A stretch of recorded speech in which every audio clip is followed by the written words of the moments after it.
Stelle vor, du weißt, wie viel Geld du wirklich brauchst. Nicht geschätzt, nicht geraten, sondern klar, weil du die Rechnung wirklich gemacht hast. Die meisten machen das nie, weil die Frage sich falsch anfühlt, vielleicht zu materiell, zu banal, zu klar für das große, erschreckende Thema Freiheit, Alter, Rente. Ich glaube, genau das ist der Fehler. Wenn du nicht weißt, wie viel du brauchst, weißt du auch nicht, wie weit weg du bist. Oder wie nah. Oder vielleicht sogar schon in der Lage, jetzt finanziell frei zu sein, unabhängig, vielleicht früher in Rente zu gehen. Dafür ist das Video. Am Ende übrigens erzähle ich dir noch, warum ich sehr gut schlafe auf der Grundlage von einer ganz einfachen Rechnung und ich mir diesbezüglich nun finanziell nicht mehr die Sorgen mache und keine Sorgen habe bezüglich Altersarmut. Aber machen wir der Reihe nach, okay? Schön, dass du da bist. Ich teile hier Gedanken, Entscheidungen und Lernkurven für mehr Freiheit mit Substanz. Die Frage, die ich heute stellen will, klingt erstmal nüchtern. Wie viel Geld brauchst du eigentlich für ein Leben, das sich wirklich gut anfühlt? Nicht Luxus, nicht Minimalismus, einfach ein gutes, freies, ruhiges Leben. Wie viel kostet das? Ich habe gemerkt, dass viele Menschen darauf keine klare Antwort haben, nicht weil sie es nicht wissen wollen, sondern weil die Frage sich irgendwie merkwürdig anfühlt. Wir reden lieber über Freiheit als Konzept, über Werte, über Entscheidungen, über das große Bild oder etwas, das sowieso passiert, wenn wir in Rente gehen. Das sind wichtige Gespräche. Ich führe diese Gespräche hier auf diesem Kanal und natürlich auch mit meiner Frau und Familie. Also neben all den Themen, die ich in meinen anderen Videos bereits angesprochen habe und ansprechen werde, spielen Finanzen klar auch eine Rolle. Man braucht eine Zahl. Wer keine Zahl hat aus meiner Sicht keinen Plan und dann bleibt alles nur Wunschdenken oder dem Schicksal überlassen. Also lassen wir uns das mal wirklich durchrechnen. Nicht mit irgendeinem extremen Beispiel, sondern mit einem normal, ich weiß, jetzt gibt es manche, die sagen, oh, das ist doch viel zu viel, andere sagen, es ist viel zu wenig. Also was ist normal? Aber ich sag mal ein normal gutes Leben. Nehmen wir an, du lebst irgendwo in der deutschsprachigen Welt. Miete für eine ordentliche Wohnung 1200 bis 1800 Euro. Lebensmittel, Alltag, mal ein Restaurant, nochmal 800 bis 1000, 1200. Mobilität, Auto, Versicherungen, laufende Kosten nochmal 500 bis 800. Man macht auch gerne mal einen Urlaub, Kultur, Sport. Also wie gesagt, man hat ein gutes Leben und vegetiert nicht dahin. Dann braucht man sicherlich nochmal 300 bis 600 pro Monat dazu. Also, wir reden hier von 3.000 bis 4.500 Euro im Monat. Für ein solides, schönes, freies Leben ohne große Einschränkungen. Nicht Armut, nicht Luxus, einfach gut. Aber jetzt wird es interessant, denn diese Zahl verändert sich dramatisch, je nachdem, wie du lebst und wo du lebst. Wir, meine Frau und ich, schauen uns seit Jahren konkret an, wo man mit welchem Budget wie leben könnte. Nicht als Urlaubsfantasie, sondern als echte Frage, um da unser Leben später zu verbringen. Und was mich dabei immer wieder überrascht, ist, wie groß die Unterschiede wirklich sind. Für denselben Lebensstandard, ordentliche Wohnung, gutes Essen, etwas Kultur, ein bisschen Reisen, brauchst du in der Schweiz, zum Beispiel Zürich, locker 6.000 Euro im Monat, in Berlin 3,5, in Lissabon 2,5, Lissabon Portugal, falls ich ja. Und in Medellin, zum Beispiel in Kolumbien oder in Chiang Mai in Thailand 1.500 bis 2.000, wenn man gut leben will. Das sind keine kleinen Unterschiede. Das halbiert oder drittelt den Betrag, den du als Basis brauchst. Und über die Basis rede ich mit dir dann noch im Detail, was das heißt. Zusammengefasst, Standort ist nicht nur eine reine Lifestyle-Entscheid, sondern Standort ist wirklich finanzielle Mathematik. Neben all den kulturellen Themen und so, die es natürlich zu berücksichtigen gibt. Aber hier im Video geht es jetzt nun wirklich um Geld. Okay? Das soll jetzt nicht heißen, dass du auswandern musst. Das ist jetzt kein Auswanderungsberatungskanal und ruf mich an und wir helfen dir oder sonst wie, was in vielen anderen Videos gibt. Sondern wir beschäftigen uns mit dem Thema und ich glaube, man sollte sich mit dem Thema beschäftigen, wenn man offen genug ist und sich vorstellen kann, vielleicht irgendwo anders zu leben. Aber vielleicht willst du gar nicht weg. Das ist auch völlig in Ordnung. Aber es lohnt sich einfach, diese Zahl zu kennen. Einfach als Option, als Denkmöglichkeit. Und ich will auf etwas hinaus, das dann nachher dir verrät, warum ich besser schlafe.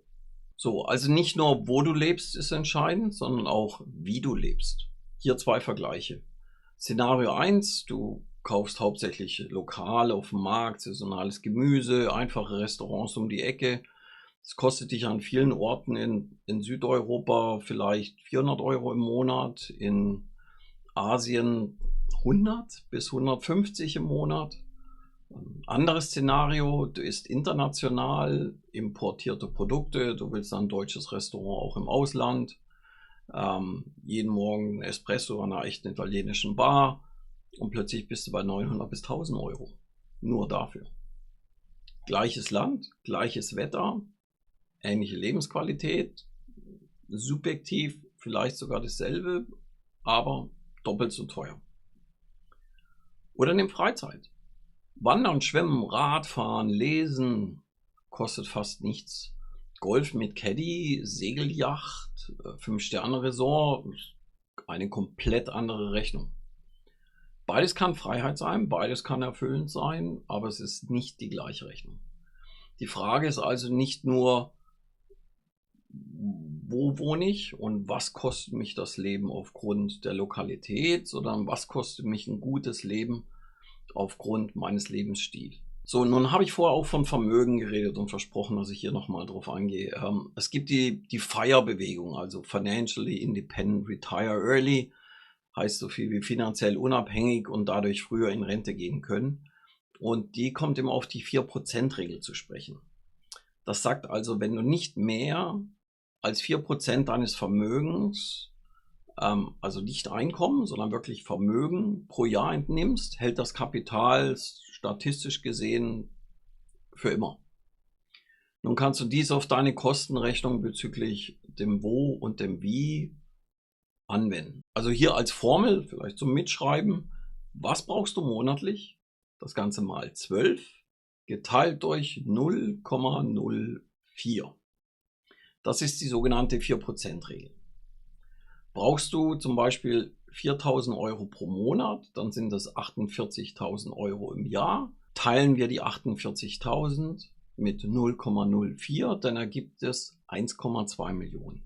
Du bräuchtest also ein Vermögen von 1,2 Millionen, um monatlich 4.000 € aus deinem Vermögen nehmen zu können, nämlich aufgrund von Dividenden und Zinsen, und dein Vermögen bleibt gleich. Das heißt, 40 Jahre später, 50 Jahre später, wenn du stirbst, hast du immer noch genauso viel Geld auf deinem Konto als Vermögen oder in deinem Aktiendepot. Das ist eine Riesenzahl, das weiß ich. Also, aber schauen wir mal, was passiert, wenn du deinen Lebensstil änderst, also den Ort oder das Wie.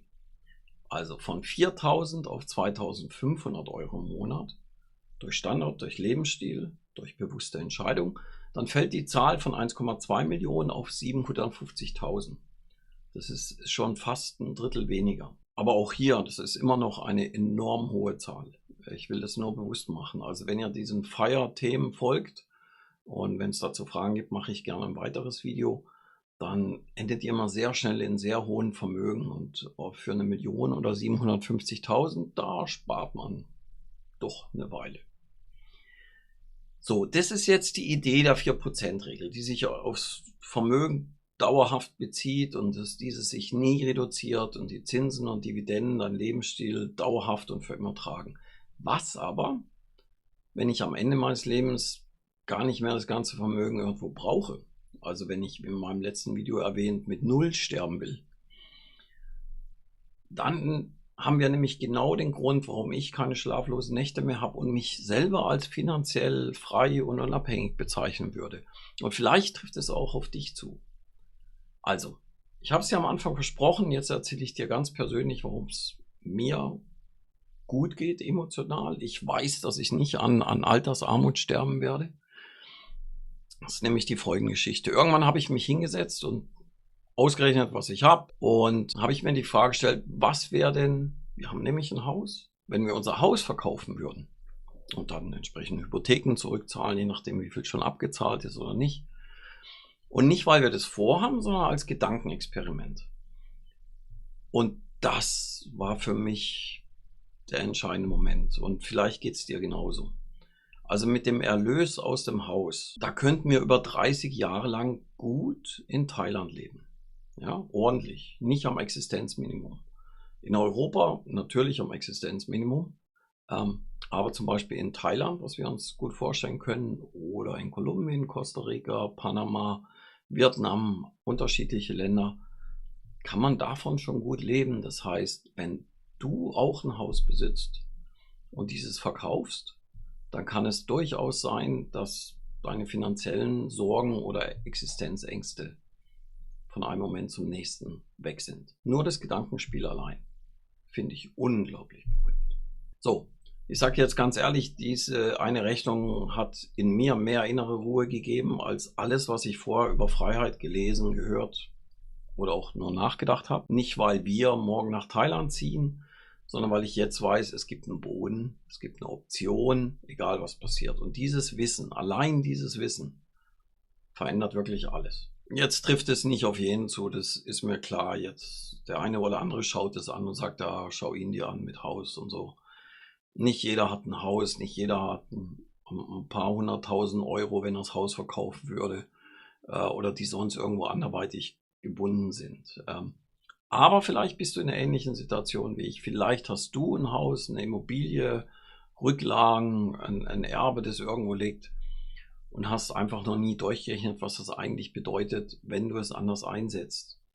Und wenn dir das genauso hilft wie mir, dann freut mich das natürlich extrem. Deswegen mache ich das Ganze auch. Ja?